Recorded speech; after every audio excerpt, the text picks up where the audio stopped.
Blog Talk Radio. Hello, everyone. Good morning. This is Lori Smith on Blog Talk Radio. It is 9 o'clock here in the morning, Monday morning, October the 11th, and I'm happy to be here. This is one child abuse survivor to another. We're on for an hour today, just talking about anger management and the anger escalation process. And we've been looking at this for a couple weeks now. I think this is really interesting information. It's really helpful for me, as most survivors of child abuse might understand. I don't know, not everyone would go through this, but some people would, where anger can be a real problem. And obviously, abusive people are angry people. And my parents were very abusive, and they had a lot of anger management problems. So I think it's very interesting to look at this stuff and find out just how we can help ourselves. If we just can't seem to get control of our anger, and what we can do to sort of help ourselves. I think this is awesome information, and so that's what we're going to look at today. Thanks everybody for tuning in. I really appreciate it. Yesterday, my show, the WHO's the World Health Organization's Mental Health Day, 2010. I did an hour program yesterday, just talking about that, and the show was really, the sound quality was horrible. I don't know. Blog Talk Radio has some problems. I don't know what it is, but you can do 10 or 15 shows and they're fine, and then all of a sudden you'll have a show that the sound is horrible and you can't hear the person speaking. So whoever was listening live probably could hear me, but the archive is horrible. So, hopefully it doesn't do that again. I don't know why it does that, but obviously the system needs some help. But hopefully this show will be streaming properly and everything's cool.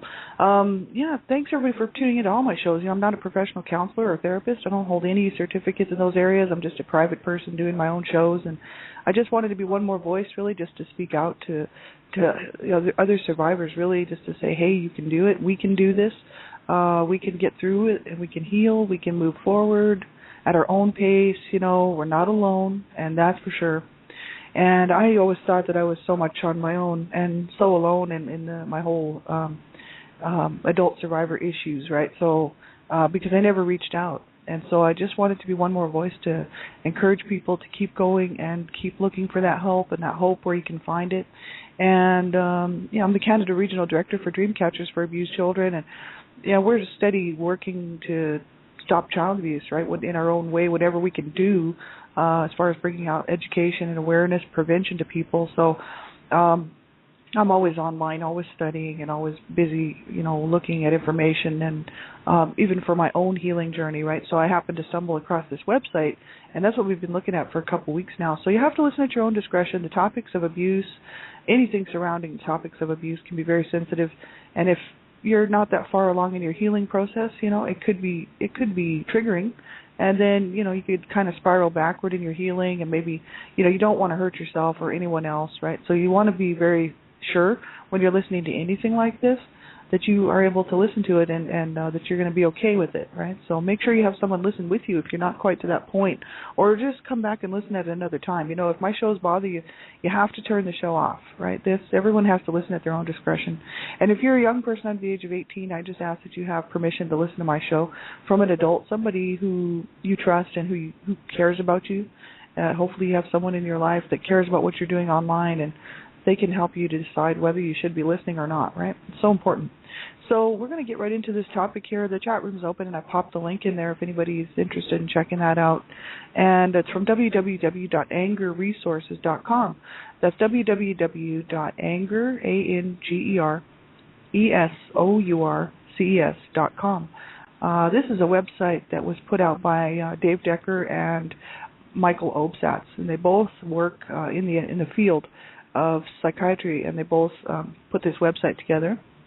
It's a great website. There's self-tests on here, links to other information and to more of their information. There's facts, there's seminars, videos and books, counseling, seminars, everything, tools and resources. Their phone numbers are there for you to phone them if you want to.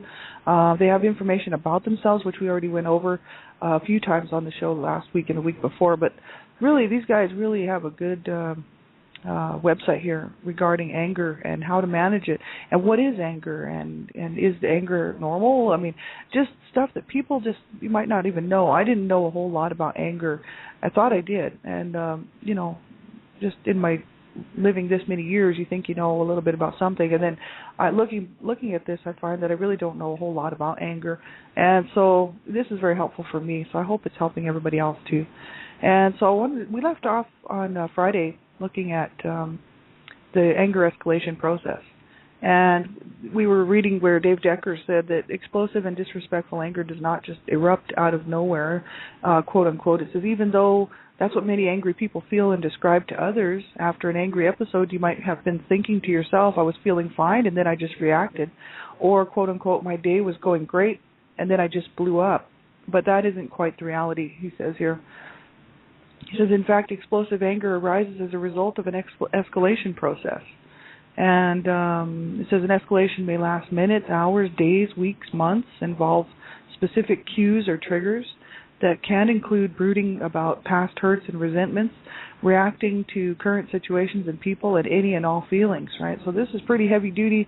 A lot of people, when we think we're just angry about one thing, I know myself, if I think I'm just angry about one thing, it actually might be involving a whole lot of stuff that I'm not even really aware of. You know what I mean? That something triggered me, or these little things that happen that sort of, they all build up and then they just sort of roll into this big mass of anger, right? And then we can just explode on people. Last week I was talking quite a bit about that, the fact that I used to do that. I would just hold it in and wouldn't allow myself to get angry about anything. And then all of a sudden one person would just do the one thing that just was just, one thing too many, and that one person would get all that anger released on them, which is just not fair for anyone. It's not right to do to anyone. It's very abusive. And so I feel that, we were talking last week that, I was talking that, it's abusive, right, to hurt people. First of all, the whole idea of hurting people, it's just wrong. And that's what happened to me, two parents, my parents decided to hurt us and knew what they were doing and didn't get any help. And still don't think there's anything wrong with what they did. And my family members, the remaining family members that I have, which is very few, the rest are all passed away or murdered or gone, the few members of the family that I have left are in such denial that they can't face this stuff at all. And they are so hiding, they're just hiding, and they're just, so it's crazy what abuse does to people. And, I came forward just recently last October with my story, and I really wanted to go public. And so I did a public-facing blog, and that really helped me out because I needed to get a lot of this stuff out, and the book was the blog was turned into my book, A Life of Death, The Redemption, which is just a blog in book form. Really didn't change much. And thanks to Sandra Potter and Donna Shear from Dreamcatchers for Abused Children, who believed that my story was really worth publishing and really was hoping that it could help other people, to see that there is hope and there is help, and that no matter what circumstances we come from, because we all know we've come from some pretty bad circumstances, and others worse than others, but it all hurts. It all hurts the same. You know what I mean? It cuts to the heart the same. And we all know what it's about as survivors, of abuse, right? People, even domestic violence and abuse, right? So abusing people is wrong. So for me to take my anger out on somebody else just because I was angry, because I was abused as a child, or because I feel that people are not treating me right or whatever, to take my anger out on somebody else because of that is just more abuse, right? Then I become the abuser. So that's the whole thing. That's why I would let the anger build up, because I didn't want to be an abuser. I didn't like the fact that my parents abused us and abused each other. And I just didn't like that at all. So I thought, okay, I won't be like that after I hit about the age of 20-something years old, because before that I was abusive to everybody pretty much that I came in contact with, because I was taught by the number one teachers, as far as I was concerned, my parents, right, how to abuse people. My parents were top-notch abusers, and they knew what they were doing. Boy, they were highly skilled in how to hurt people, right? And so they taught their children very well how to do that. And it's all a lot of psychological stuff, right? And so, I didn't want to be like that. So I would just let all this anger build up and build up and build up in my 20s and 30s. And then whoever happened to be around and it exploded on them, that's a drag, right? Because then I was just abusive myself. And I didn't want to be like that, right? And so anger, we can learn how to control it. Anger is a normal reaction, right? It's a normal part of our lives that we have to learn how to control. And it's perfectly normal. We do get angry, but there's ways to handle it. We don't have to abuse people. And that's what I really like about Dave Decker's articles here. We haven't gotten into Michael Obsat's stuff yet, but we will. But he's just saying we don't have to allow it to get to that point where we become abusive. There's ways we can handle this. And I think that's what's so important, right? So we were looking at, it says anxiety, disappointment, and fear can be a part of an escalation just as much as anger can. So it says often angry people have little, if any, awareness that the pressure is building internally and have few, if any, skills to identify and handle the escalation in a productive and useful way.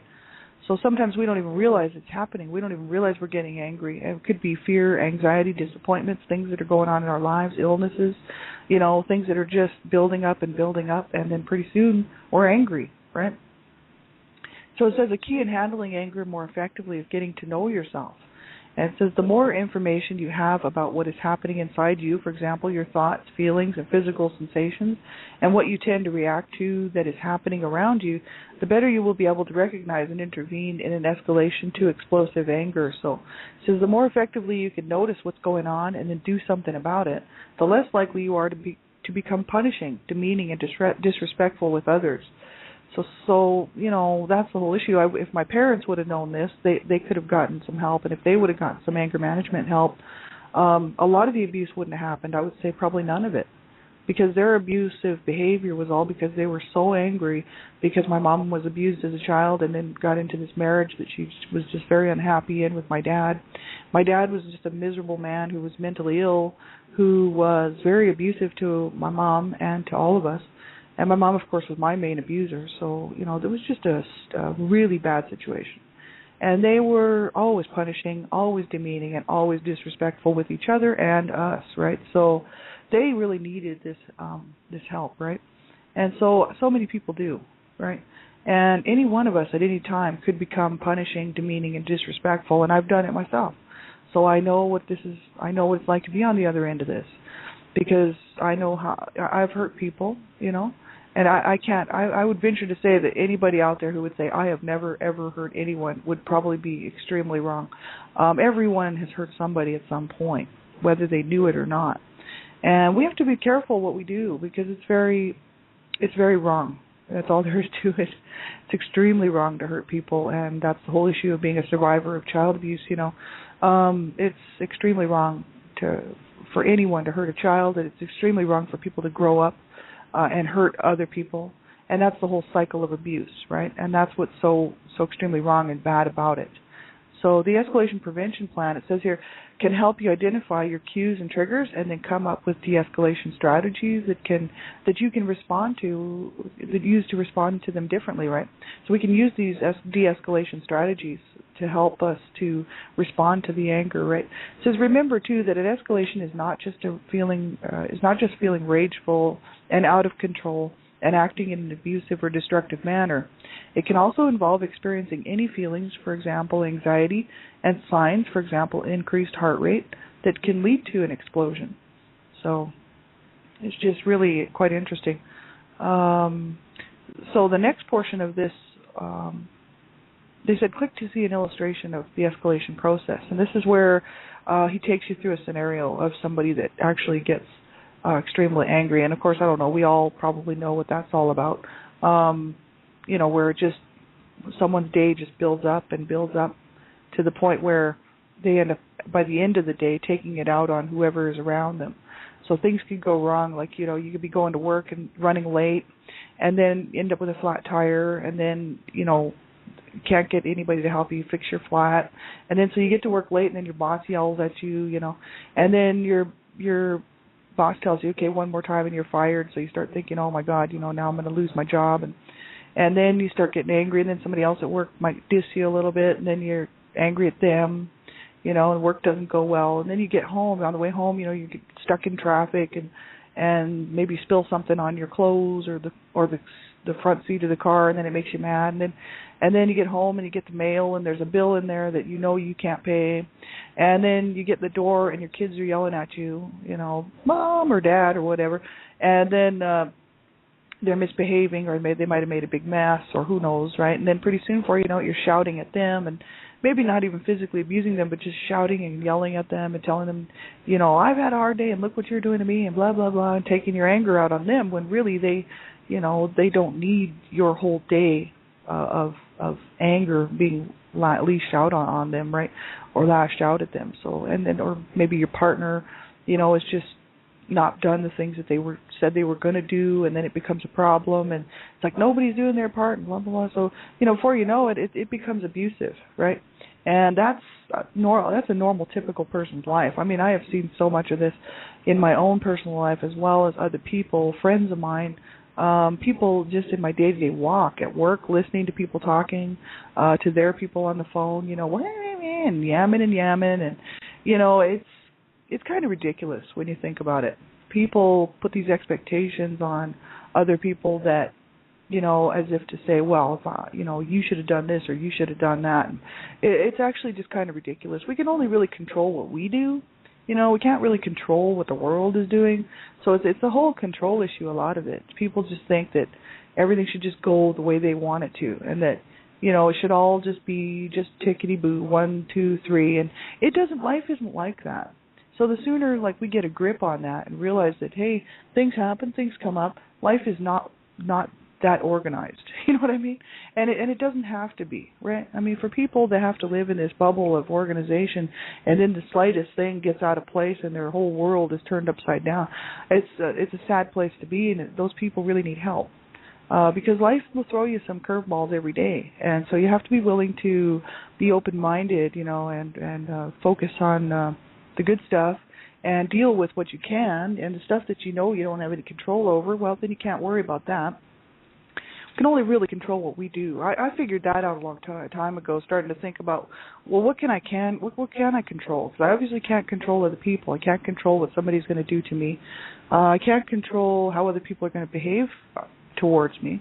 But what I can control is my own behavior, and I can control what I put into my body for what I eat, what I drink, I can kind of control those types of things. But I can't control what somebody else is going to do. And for me to try to sit there and do that would be absolutely ridiculous. But so many people do. Try to control everything that you're doing, right? Or everything that somebody else is doing in their family. They want to control the whole thing. And it gets absolutely ridiculous, because it's like you're just wasting time, because the time is precious, and there's better things to be doing. Could be enjoying life instead of trying to control every aspect of it, right? So it's just kind of ridiculous, this whole control issue. I definitely don't have a control issue. I have a few things that I'm pretty strong on, and that's who I let into my life. That for sure I do have a very tight control on. I'm very much a person who does not take any more abuse from anybody, so I'm a little bit choosy and particular about who I let right into my life, you know what I mean? But I don't have to control everybody's day. As a matter of fact, I don't care what people are doing, you know what I mean? Whatever they want to do, that's fine, you know what I mean? It doesn't affect me. It's like whatever. But some people just think they have to control everybody's lives, and then they get all upset if it's not working the way they want it to. There's all kinds of weird scenarios that people can get themselves into that can bring about anger and anger issues, but especially partners, domestic violence and stuff. It's all about control. If people would just just coexist together, and have open lines of communication, and not try to be controlling the other person all the time. It's absolutely ridiculous what people do to their partners and to their children. It's just, life can be good, but these people out there who have these issues, anger management problems and control issues, really need help. And if they don't get help, it's a problem, right, for everybody around them, not just themselves, but the whole family and everybody around them. So the next portion of this article I want to look at is anger management de-escalation strategies. It's from the same website. You can click on the links as you go through. You can see that Dave Decker and Michael Obsatz have a bunch of their own links and whatnot to the material that they've included here on this website. And the next portion, I think, which we should go to, is be anger management de-escalation strategies, because this actually tells us how to do it, how to de-escalate, right? How to take that situation that could become pretty bad and pretty blown out of proportion, and de-escalate it.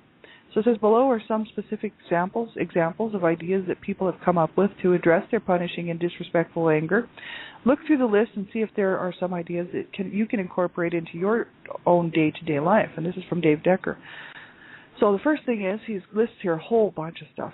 I mean, you should go to this website, www.angerresources.com, ANGERESOURCES.com, and they list here all kinds of stuff. Dave Decker, he lists take a time out for the first one, which is leave the situation, room or house, right? So if you can't leave the house, just leave the room, right? And if you can't leave the room for some reason, leave the situation. Take a time out, right?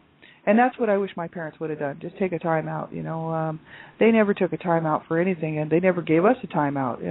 When they were angry, they would lash out, and so if they were really angry and extremely mad, you were going to get a physical beating, right?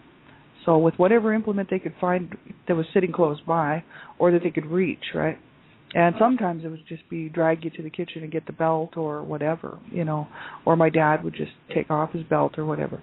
But, sometimes it'd be like kitchen objects, like just whatever my mom could get a hold of, right?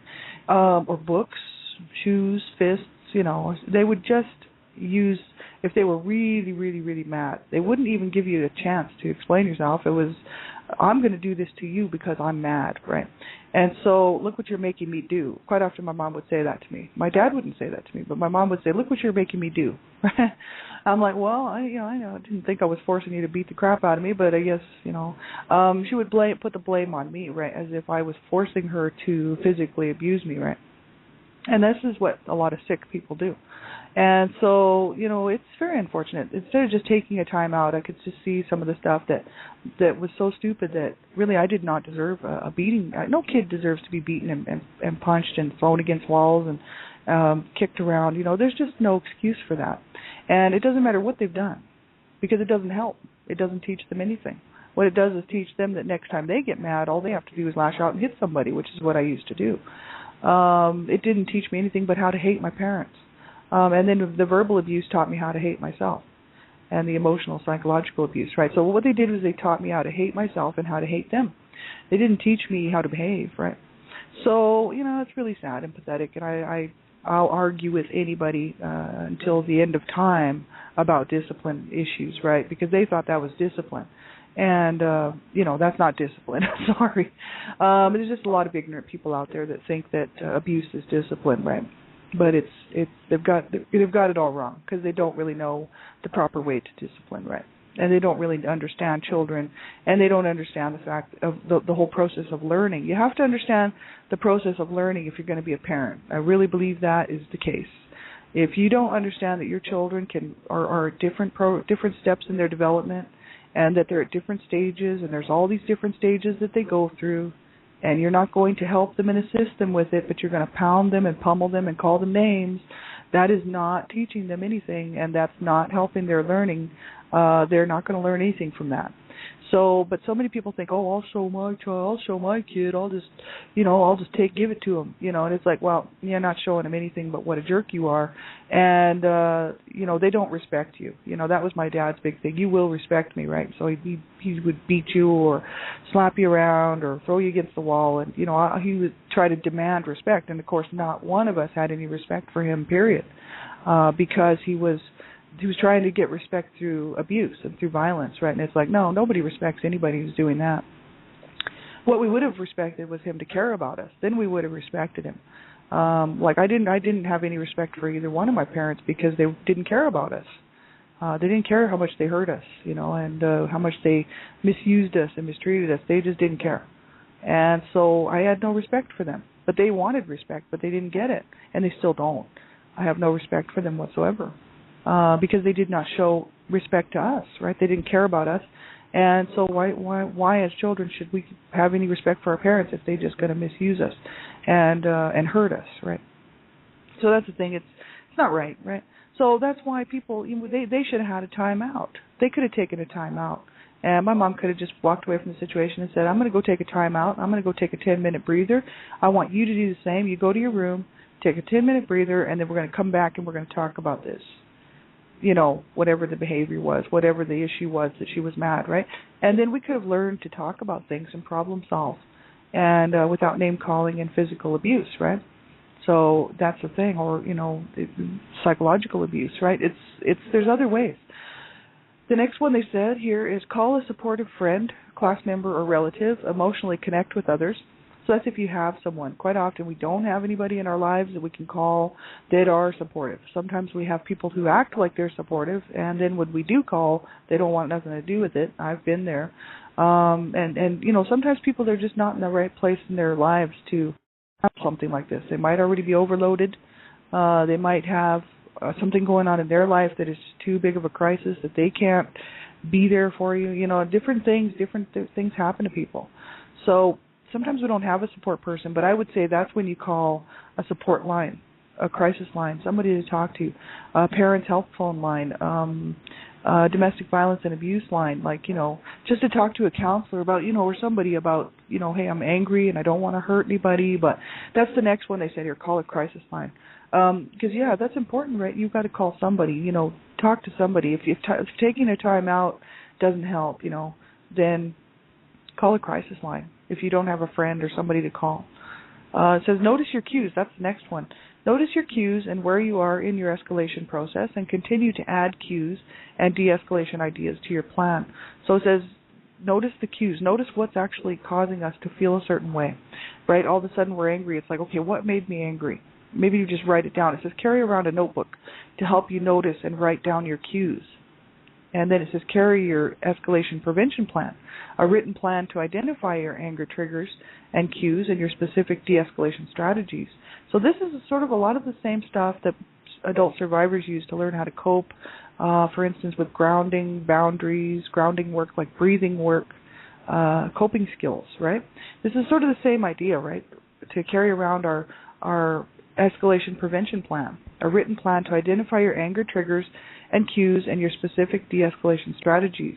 It says keep it with you and keep it in a safe place where you see it daily, or in a place where you will see it daily, right? So that, you want to keep it out where you can get to it, like your nightstand, your dresser, desk at home, or work.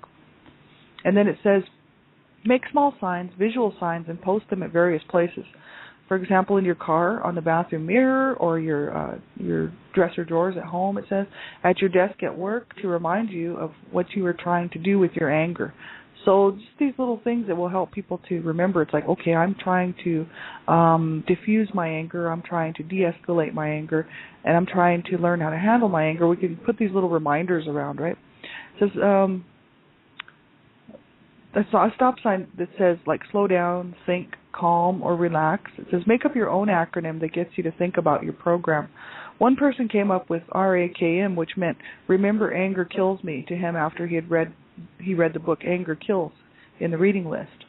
And anger will kill you. Anger was killing me. That's why I had to write my story, because the whole shame and rage, which is really just another form of anger, was killing me. And so I knew that I had to write my story. I had to do something, and I thought I have to get my story out.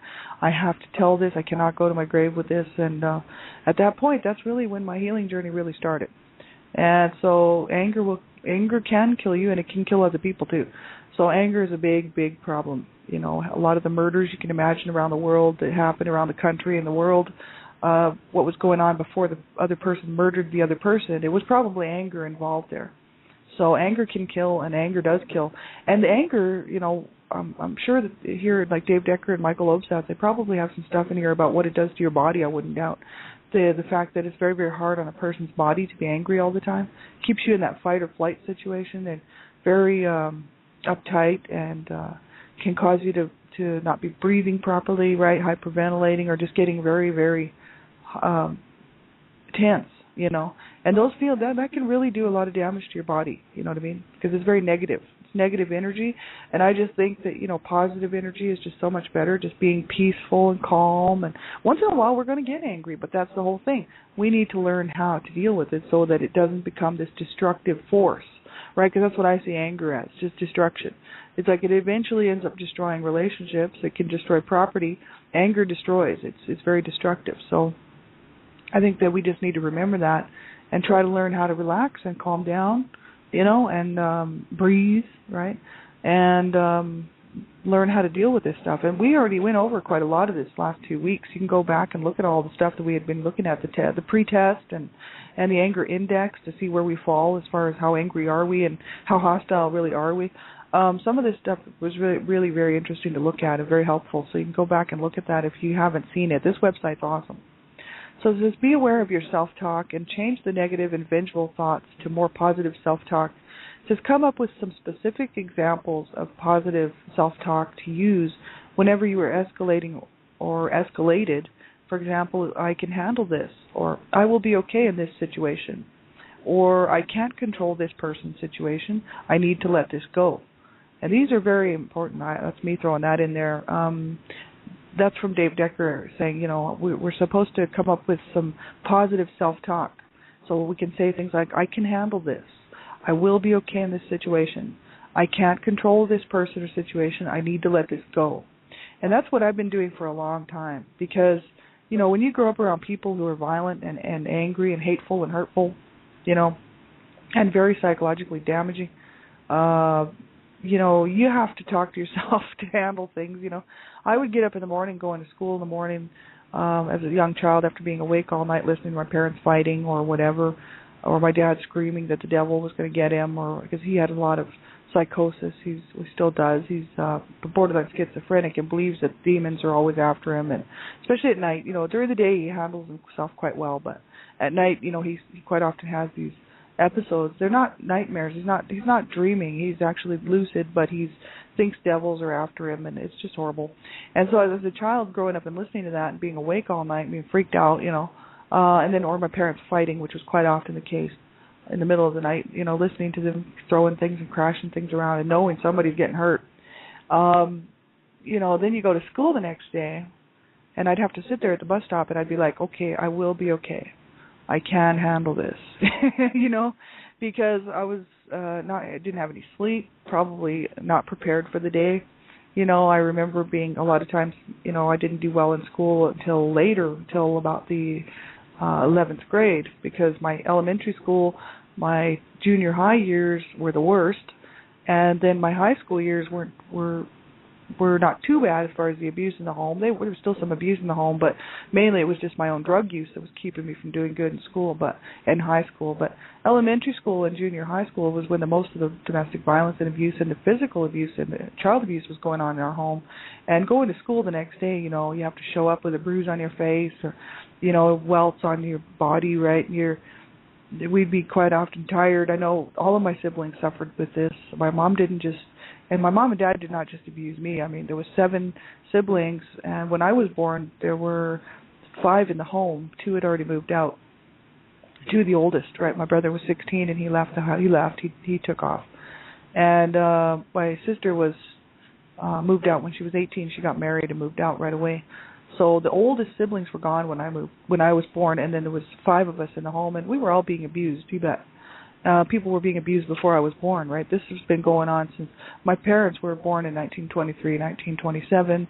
They were married in 1940, right? My mom was 20 years old, so 1943 she would have been married and to my dad, and she tried to get a divorce from him in the late 1940s, so a few years later, because my dad was very abusive to the kids and to her, and the courts would not allow it in Canada because they said there was no infidelity, so she couldn't get a divorce, and so she thought she was just stuck with him, right? And so then they kept popping out more kids, right? And the abuse just continued on. So this just went on for years and years and years and years. Then I was born and the abuse didn't stop, and it just continued on. And I mean, this is the whole issue, right? They lived their lives like that and then made a living hell for us as children, right? So, I had to learn how to be, nobody was sane in my home. And so for me to deal with a lot of stuff that was going on around the house, like some of my siblings would be like, well, we'll be okay. So I would take that cue on, like, for instance, one of my brothers was always trying to calm everybody down. The one that got murdered, he was murdered when he was 19 years old. But when he was like 16, 17 years old, I remember him saying stuff like, we'll be okay. It's all right. He's always trying to kind of console the family or console my mom. And, he was kind of the one with the brains in the family, really. And it's a shame he got murdered. But, he would say stuff like, "We'll be all right. You can do this. You can handle this. We'll be okay." Because I'd be freaked out. I was quite often freaked out about what was going on in the home. I had a lot of anxiety, a lot of nervous tension, a lot of nervous tics. I would just cry all the time. And when you grow up around hateful, evil people like that, you're going to. It does affect a small child, right? And so people always thought I was a crybaby. They call me names, but he would be like, "No, you're a good girl." He would always say nice things to me. He was a very nice guy, and it's a shame he got murdered. He was probably the only one in the family that actually did care about me. The rest of the family members actually didn't care what was happening to me and were actually abusive towards me. So quite sad, but true. And if I could replace them all with him, I would. Yeah, if the rest would have been gone and he would have come back, I think that would have been great. Because he was really the only one. That's selfish, but I don't care. He's the only one that actually said any nice things to me, period, at all. And he was murdered when I was 8 years old. He was murdered, and I was forever changed. And so, I had a lot of hatred in my heart after that, because I said I would kill the person who killed him, right? Which I thought it was my dad, actually, and I still kind of think my dad had some involvement, but I don't know. There's no proof, and the FBI tried to find out who did it, and they had to close the case. But there were people that said they knew who did it, and they weren't talking for the security of the family. So who knows? I don't know. There was some crazy stuff. But the whole thing is I had a lot of problems with, and so I had to kind of convince myself that things would be okay. And that, I would always be self-talking to myself, and I think that's really what got me through, is because I would be like, well, it's okay. We'll be all right. We'll be okay. You know what I mean? It's certain times in my life I wasn't able to do that, and I'd sit out in the backyard and just wonder why I was even still alive, and stress and stuff like that. But a lot of times I was able to pull it together and say, no, well, we're going to deal with this. We're going to get through our day, right? My sister and I talk about this sometimes. We don't talk about it all the time, but we do both talk about this every now and then. That it was just crazy having to get up and go to school the next day and have to behave at school like a normal person. Everything's normal. Everything's okay. When in the back of your mind, you know that it's not normal. It's not okay. And our lives were not normal. They weren't okay. And so we were totally, overlooked, right? I mean, we should have been removed from the home. It's unfortunate that we weren't, but CPS DHS stepped in, and then my parents moved. We moved out of the country shortly after, and they didn't do what they were supposed to do. They were told to go to get court-ordered counseling, or we'd all be removed from the home. And my mom cried and begged and pleaded with the courts and said that she wanted to keep us all, And then at the age of 30 said that she hated all of us, didn't want any of us, and that we were all worthless, and that she never loved any of us, you know what I mean? So she was very sick person, right? So, so she put us through that for nothing, right? So we can self-talk, We can say things, and that's what I do actually quite a bit, because certain things will come up, like my sweetheart was diagnosed terminally ill about, almost 10 years ago now, 9.5 years ago. And, I mean, we had to do a lot of self-talking there. I was just like, it's going to be okay. We can't control what's, the inevitability of this disease, but what we can control is what we can do. So we both got really proactive, and we started to realize that, hey, we couldn't control the fact that, hey, you got this disease. And we can't wish it away, unfortunately. But the thing is that we could control certain aspects, which was our attitudes and how we felt about life, and how he was going to live this life with this disease, and that we better change some of the ways that we were eating. First of all, we had to change our eating habits, and he had to stop drinking alcohol, and he couldn't have any salty foods, so we had to completely revamp our diet. And he couldn't, there were certain things that, he knew he was just not going to be able to do. So we looked at it a little differently. That could have been something that would have just brought us down, but we had to self-talk ourselves through a lot of it and talk to each other about it, And we do have to be careful about what we're saying to ourselves, right? And, quite often when we're in situations that just looks hopeless, you know what I mean? We have to be able to say, no, it's okay, because I can handle this. We'll get through it. Might not be the outcome that we want, but, at least if we keep a positive outlook, things, better things can happen than if we keep a negative outlook. We can definitely help ourselves, right? It says begin to engage in positive rather than negative rehearsals. So, for example, recognize that an upcoming situation may be difficult and learn to come up with a positive plan to actually handle it. And that's the thing, right? We can't control everything in this life. We just can't. And things will happen, you know what I mean? Things always happen. And it doesn't matter what situation you're in, it's going to happen. And so we have to learn how to roll with it, right? And that's the thing. If we don't learn how to roll with it, then we're just going to be miserable. And that's what I think. So that's why it's so important for us to learn how to handle these things and be positive rather than negative. So that's what I like what he's got to say here. I really do. It says work consciously at slowing yourself down as you go through your day. Focus on your breathing and take deep, slow breaths in through your nose, out through your mouth when you are starting to escalate. So when you're starting to get mad, starting to get angry, take some deep breaths. I think this is so important, and this is what I forget to do. Breathing is a huge issue for me. And a lot of times I'm moving so fast, whether I'm sitting in my chair or whether I'm walking down the street, my life is always moving so fast that, I have a hard time slowing it down. And sometimes I really need to sort of just, I need to slow down, And it's a hard process for me because I'm always moving a million miles an hour, probably trying to run. I've been running my whole life. And I've been running away from life, myself, like my abuse, my past, my parents. Have been, running, trying to escape it all for so long. I wouldn't even know what it's like to actually slow down and just, I've been working on that over the last while, especially the last 20 years. But, that's half my life. But it has taken me a long time just to try to, to learn how to slow down, how to just relax, take it easy, right?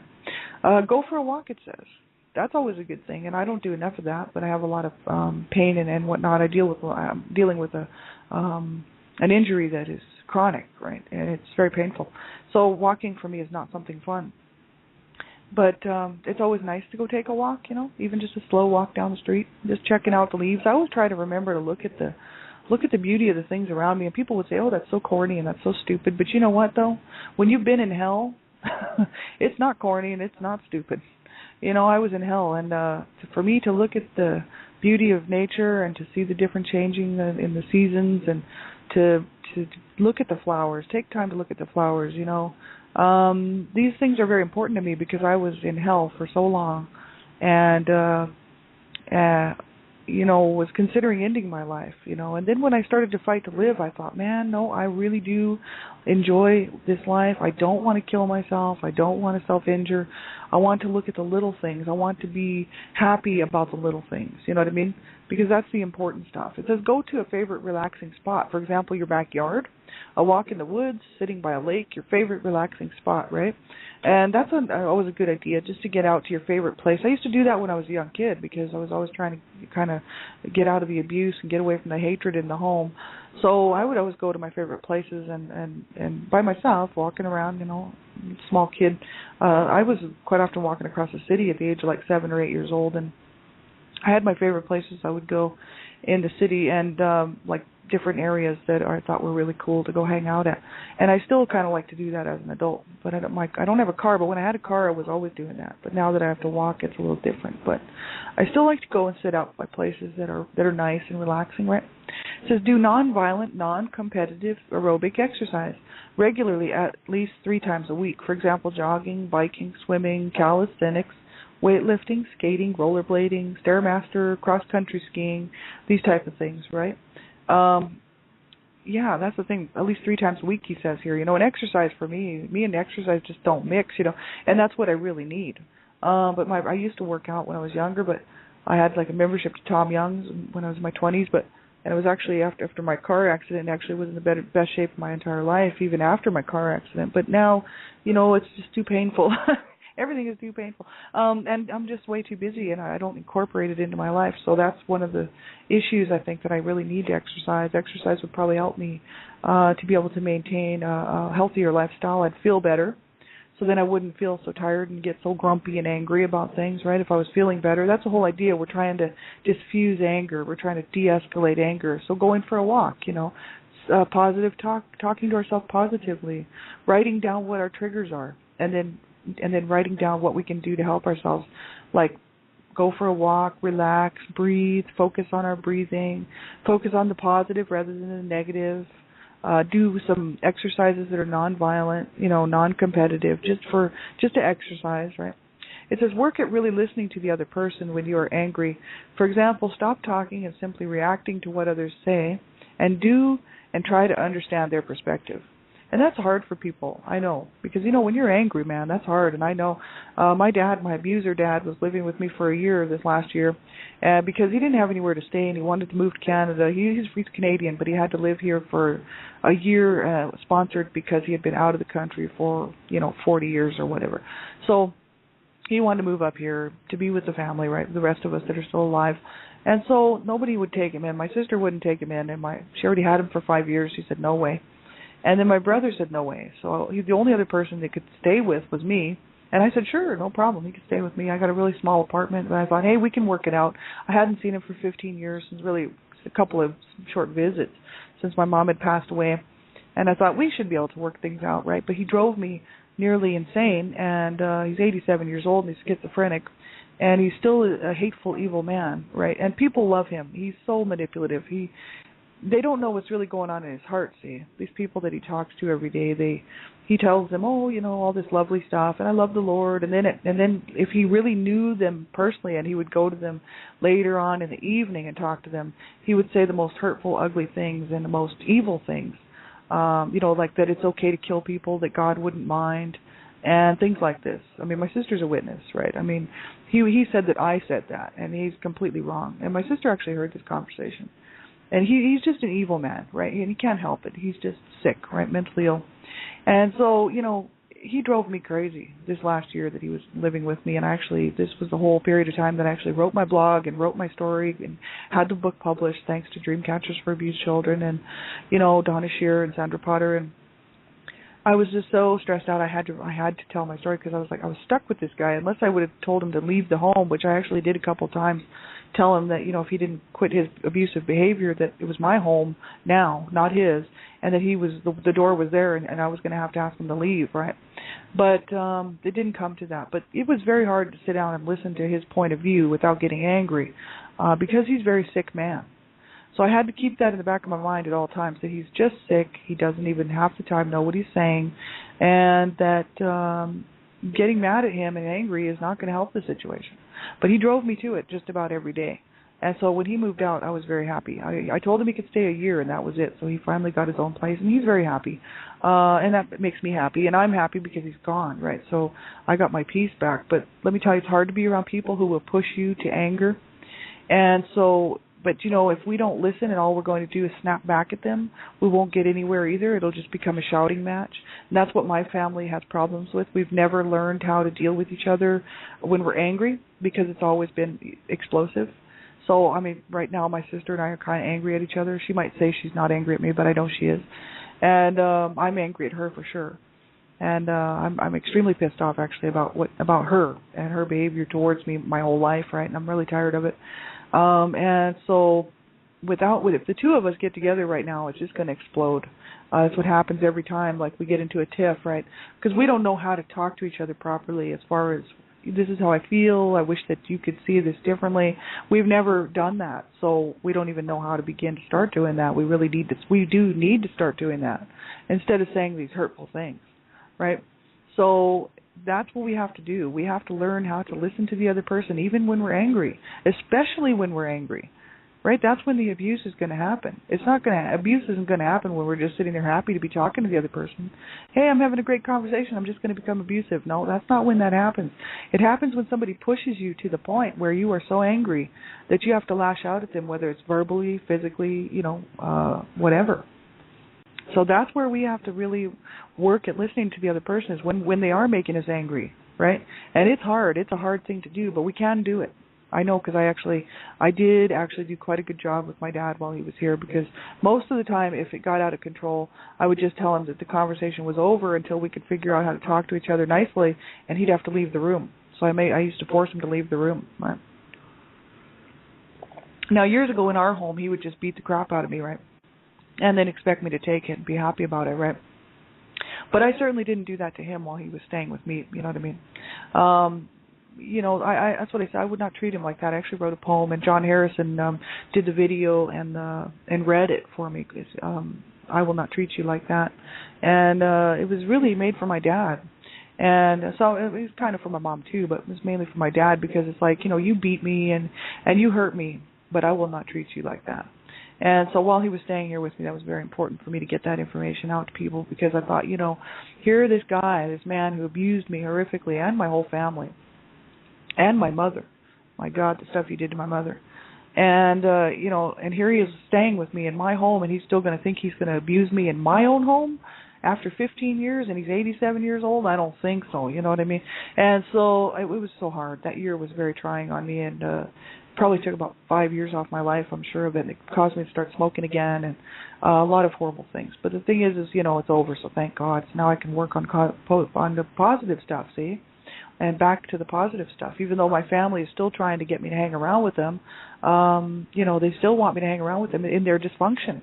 And I'm just tired of it, see? So it's very, very hard.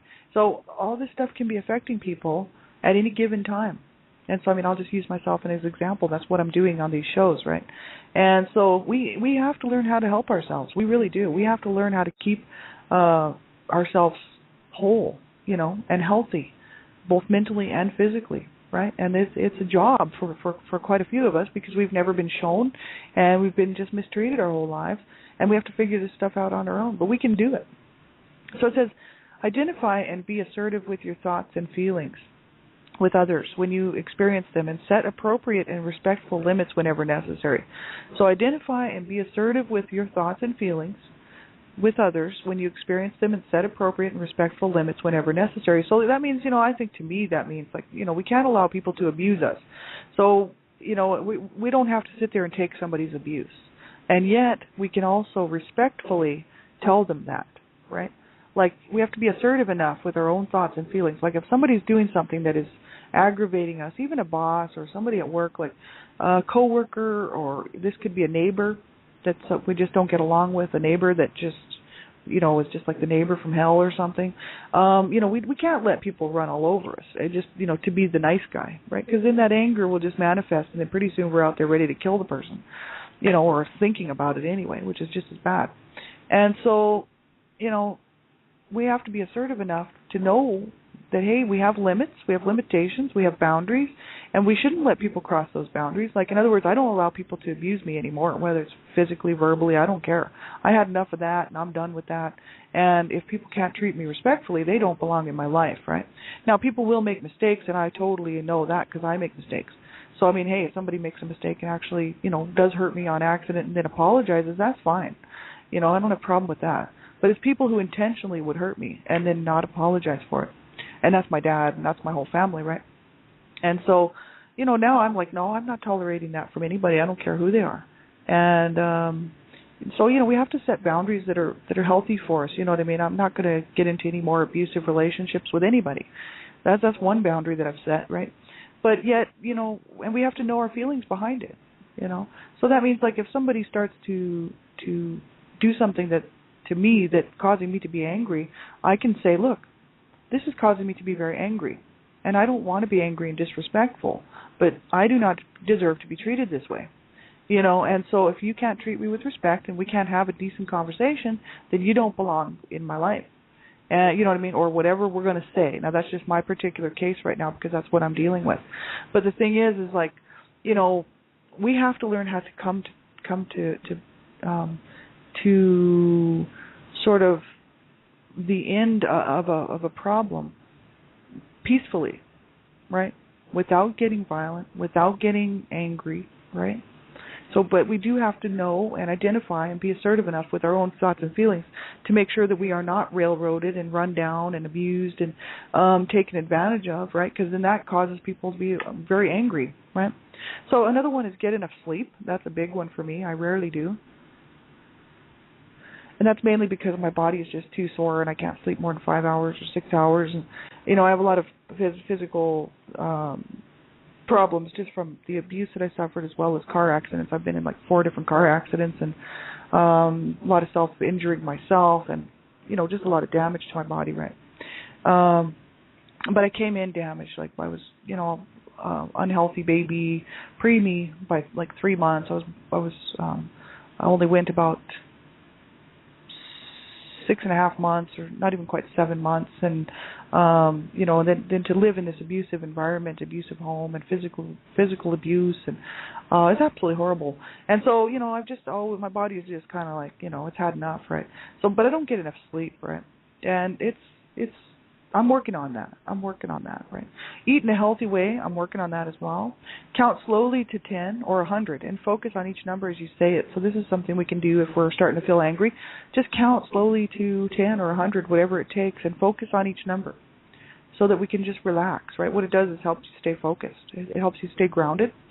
Or look around the room at all the blue objects, right? If you think you're going to start getting angry and explosive, just say, okay, I'm going to take a time out and I'm going to sit here and count every orange thing in the room and just breathe while you're doing it, And it's like 1, 2, 3, 4. Pretty soon, before you know it, your breathing starts to slow down, and your eyes start to focus again, and you just become grounded, right? So it's very important to stay grounded, right? Have a cool drink, splash some cold water on your face. Cold water, sit down or stay seated, whatever. Don't get in another person's face or stand over others in an intimidating and threatening way, right? Because that obviously is just a sign of abusive behavior, right? Somebody starts getting in your face and starts coming right up to your face, standing over you, threatening in a threatening way. Well, of course, you're not going to handle that well. And if you're doing that to somebody else, that's abusive. That's really being pushy and being intimidating. It's just not right? So if we're upset with somebody, we can sit down, stay seated, right?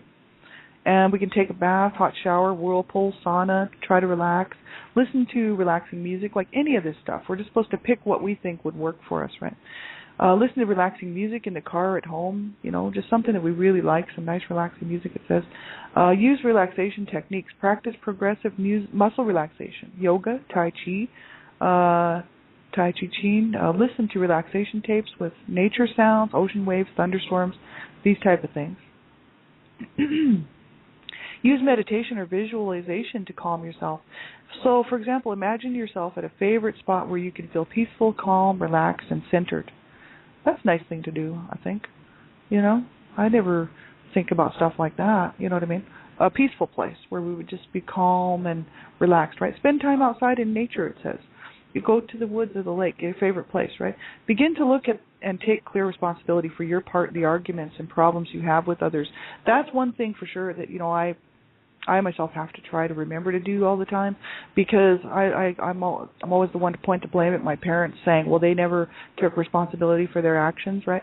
And so for me, I have to recognize that in myself. So I try to be very responsible for my part in everything that I do, because I watched my two parents be completely irresponsible for their part in the abuse that they put on their family. And I think that it's so important that, we have to be responsible for what we do. We are responsible for what we do. Whether we take responsibility or not, we just are responsible for our own behavior, our own actions, and whatever we do to people. It is our responsibility. Lots of people won't take it on and actually, won't claim it. But that's just ignorance, because it is their responsibility. It was my parents' responsibility, and it was their fault. Both of their fault. They both were abusive. They both were hurtful. They both hurt each other and their whole entire family. And the blame lies with both of them. And they like to blame the kids and life. Oh, well, it was the 60s, or, oh, it was just how we grew up. It was how I was brought up, blaming somebody else instead of taking responsibility for their part in it. And so what I do as an adult, and since I've kind of become cognizant of this whole thing, is try to remember my part in everything, so that when I'm having a problem with somebody, I try to think, okay, well, what's my behavior? How am I behaving? I'm sure that it's causing them some grief too, otherwise we wouldn't be having this argument. There's two parts to everything, two sides to everything, and each person has their own set of opinions, which are valid, right? And so we have to remember that just because it's not going our way, or people aren't seeing things our way, it's a big one for me, because I'm still working on this, right, is that, there's two sides to everything, and that, we have to try to be responsible for our own part, right? We can't be responsible for the other person's part. But also to try to see your partner's or other person's perspective in your conflicts. Learn to emphasize and put yourself in another person's shoes, and that's what I always try to do, is put myself in the other person's shoes, because it does help. Oh, and this just goes on and on. So we'll finish this up. We'll look at this again tomorrow morning. I wanted to do an hour show today because I actually had time to do that. So this is great. Thanks, everybody, for tuning in. I really appreciate it. Go to this website, www.angerresource.com. ANGERESOURCES.com. And you can pick up the rest of this. It's really good stuff. And we'll finish this off this week. We're going to take some more looks. We'll be looking at this again tomorrow. 6 o'clock a.m. Mountain Standard Time. And have a great day, everybody. Just take care of yourselves. Make sure you get some help. If you need something, I'll be around today, Facebook, Blog Talk Radio, whatnot. And if you need some more information about resources or whatnot that I've used on my shows, let me know. I have them all. And take care of yourselves. Just keep reaching out. You do deserve to have a good life. You do count. You do matter. And I don't care what anybody said. It's the truth, right? So make sure you reach out and get some help, no matter what way it is, counseling, therapist, or crisis line. Make sure you don't suffer in silence and suffer on your own. Have a great day, everybody. Talk to you soon. Bye-bye.